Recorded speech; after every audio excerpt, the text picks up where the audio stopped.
Hello and welcome. It was the right weapon for the target. America's most senior military commander in Afghanistan has defended the decision to drop a huge bomb on Islamic State militants in a remote area in the east of the country. This is the first time the US has deployed in combat the Massive Ordnance air blast bomb, referred to as the mother of all bombs. The Afghan government says that 36 militants were killed and no civilians, although the Islamic State group has denied that. Our security correspondent, Franco, reports. A remote valley in a remote country. Then this. 11 tons of high explosive dropped on an ISIS tunnel complex in the mountains of eastern Afghanistan. The blast was felt 30 miles away. The weapon used is called a MOAB, a Massive Ordnance Airburst, also known as the mother of all bombs.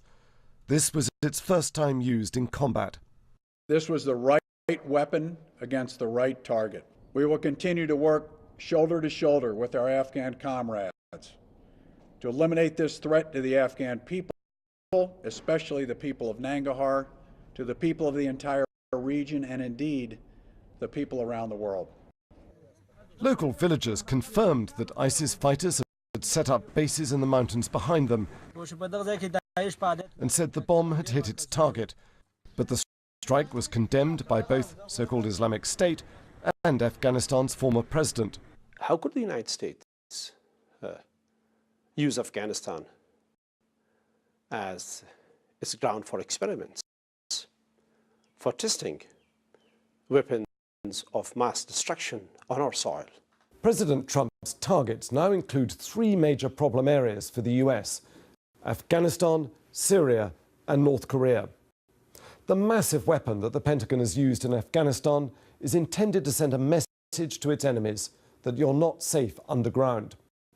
In Syria, the Trump administration will be hoping that last week's cruise missile strike will deter President Assad from any further chemical attacks. But North Korea is the biggest gamble.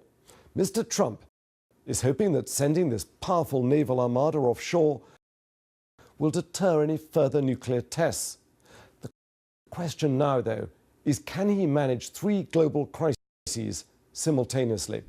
It's very possible that if these three scenarios come together, Syria, Afghanistan and North Korea, that it would overwhelm the policy-making capabilities of Mr. Trump's administration, it would overwhelm the strategic planning capabilities of the Pentagon, and it would overwhelm the resource capabilities of the US military. But President Trump and his entourage now feel they're on a roll, tackling head-on the foreign policy challenges the previous administration was unable to resolve.